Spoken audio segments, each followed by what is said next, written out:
Our next guests who are in studio are having some great success. They are in town promoting their album Going to Hell, and they're blowing up the charts right now. Yeah. It's a wonderful thing. We're really happy for them. Show is sold out at the TLA tomorrow night. They didn't have to come by here, and we thank them for doing that. Please welcome from Pretty Reckless, we have Taylor Memson and Ben Phillips who are here. Good morning, guys. Good morning. Welcome to Philadelphia. And like I said, thanks for coming in. We know it's rock star time. It's not rock star time. It's early in the morning. No, it's rock star time. That's what it is. Just keep the sunglasses on. You know what I wanted to bring up first of all, Taylor, was, you guys are not a new band. You've got a couple of albums out. You're promoting this. You're having the most success you've had so far, which is great. But I have a feeling maybe since you're hitting so well with this particular album that you're kind of being treated like a new band because there are a lot of people that are just finding out about you. Is that a little bit odd because you've already been doing it for X amount of years, but you're getting questions with interviews like this that are like, so tell us about you guys, and stuff like that. I wouldn't use the word odd, but it's definitely there's a lot of reverb on this.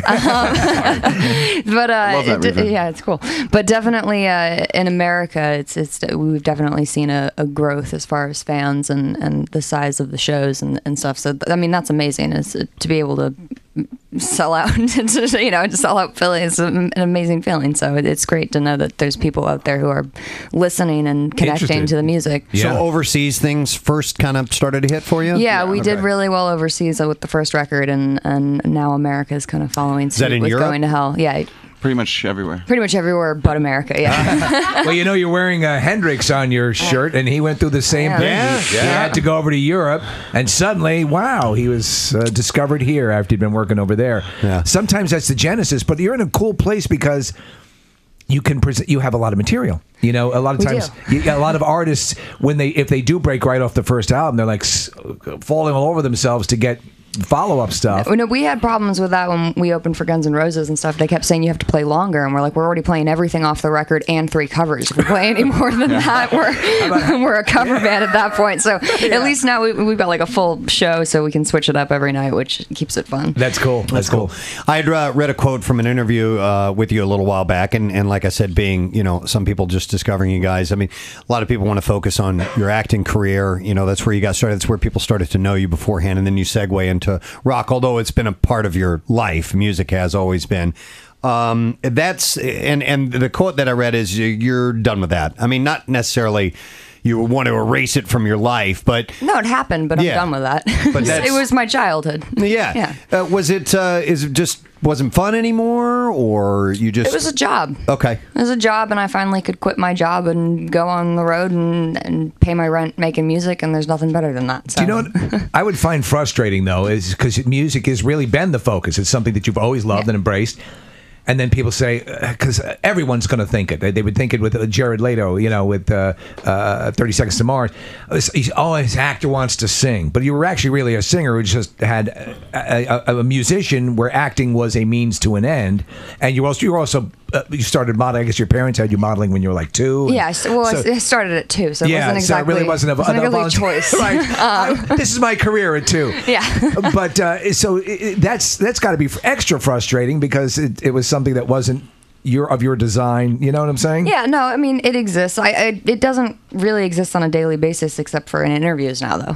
That's kind of the only time I get asked about it at this point. At what age did you start making your own career decisions? I quit the show. I haven't acted in like 6 years, so I. And how old are you 16. now? I'm 21.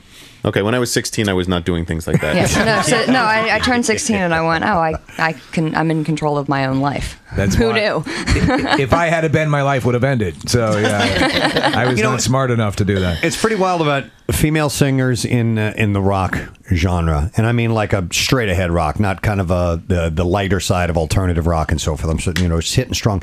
It's not a lot of people find success in that. Not a lot of women do, and it's unfortunate. I mean, I love female rock singers, and you guys have heard me talk constantly. about Taylor. I was telling Taylor he constantly one of your songs will play, and this is exactly what Preston does. There's something. I love her voice. Well, this is what I say. I'm like, what is it about this chick's voice that I like so much? And I get analytical about it. I don't know why. I try to find out what that nuance is in your voice that is so appealing. And that, like, from, the first time I heard it, I'm like, do you think it's the strength that cuts through of your own voice? I know you probably don't want to talk about yourself and what a great singer you are, but I don't know. I have the John Lennon complex of I hate my own voice. Oh, do you? Of course, I hate hearing myself talk. Well, Ben, what's it about her voice? Well, charisma, but it's hard to describe what makes a voice charismatic, but I had friends in the music industry who took John Lennon's voice and they did every kind of analytical thing you could to what is it about his voice that people like, and trying to emulate it with other singers and all that kind of crap. Yeah. The answer is they're better than other people. I know. I mean, is it the vocal fry? Is it their phrase? Sure. It's the songs. It's how much they mean it. It's just generally how good you are, I think. I can get it comes through. Some female rock singers just want to blow it out, whereas you can handle that and nuance as well. So that's what I think works so well about your voice. You guys write the songs together, correct? Mm-hmm. And is that a 50-50 collaboration, or is one brings a full song idea and asks for a little input? How does that work? It's different every song. Different every time? Yeah, every time. I mean, it's different every time. There's no formula, which is what makes writing so torturous.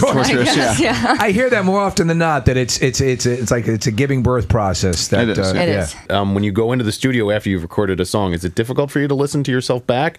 How much critique do you bring to what you've actually contributed to each track? All of it. All of it. So how do you muster through that?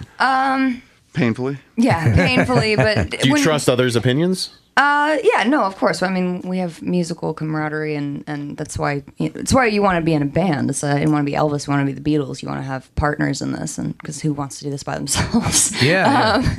But no, I mean, in the studio, though, when you're creating something, it's new, so it's inspired, and so regardless of how critical you are of yourself, you can kind of hopefully step outside of yourself and see the bigger picture, because you're seeing a song that you spent however long writing in your bedroom come to life, and that's my favorite part. Yeah. You know what? I have a question about Taylor. Since you're younger in the industry, and the way music is shared and distributed, as opposed to back in the Stone Age, back in our day. An important moment for an artist was when they hear their song on the radio, for the first time or something like that. Is there an equivalent to that now? Does hearing it on the radio? Yeah. I mean, yeah? No, okay. radio. Yeah. Okay. Radio. So Radio. It's still it. Radio's still it. It's just at the tail end. But when you first hear it, actually, when I first heard Heaven Knows on the radio, I called and yelled at everybody and told them it wasn't a hit. There's no way it's a hit. For putting out a one-chord song. We were wrong. We were wrong. Yeah, I think you were wrong about that. I think it goes back to #1 this week. I think it does. Yes. Wow. 22. And it was great to hear that, by the way, especially with the condition that, Gene Simmons, for whatever the impetus behind it, it's declared rock dead. But it's not dead, it's just resting. It's just resting. But it's cool to see. There was an article, I forget, was a Rolling Stone talking about how the women are leading the charge with pop music. It'd be cool to see that happen with rock, because, I'm as with you, I love a good female-driven rock sound. I mean, you'll take groups, other strong lead singers like Lizzie Hale, who's had great success in the past few years as well, and then before that, Amy Lee of Evanescence, and you remember these people. They're great. They're standouts, like your voice. It's just got a balls to it, whatever that is. Yeah, I think just rock needs a resurgence in general. Agreed. It just needs a breath of fresh air, whether that's women or men,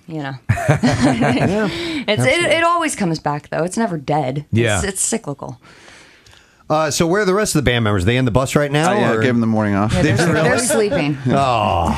We couldn't get the drums. We couldn't get anything out of the trailer. Everything's a mess right now, so. That makes it extra. We can't thank you enough for taking the time to come in and do this. No, thank you for having us in. I mentioned you guys, you're playing the TLA. It's a sold-out show tomorrow night. What do you have a favorite kind of venue that you like to play? Is it outdoor, indoor, smaller, bigger, anything in particular? I wouldn't say a favorite venue. We just played a lot of summer festivals, so I'm pretty psyched to be back indoors with lights and not in the day. A little more production. 80,000 people is cool, but it's awesome, kind of cool. Yeah. But when they're singing "Going to Hell in the Sunlight," it's a little. Yeah, it's hard to fully rock out, right? Yeah. When you're shading your eyes. It's near impossible. Exactly. Yeah, it's difficult. So no, we're definitely excited to be back headlining and full production, and it's our show. So it's our stuff. Hey, Taylor and Ben, thank you guys. Thank you. Once again, we Of course, appreciate it, thank you. and the music's great, and keep doing what you're doing. All right. Thank you. Thanks so much for the support, man. You really. bet. It's Thank you. Pretty Reckless on 93.3 WMMR.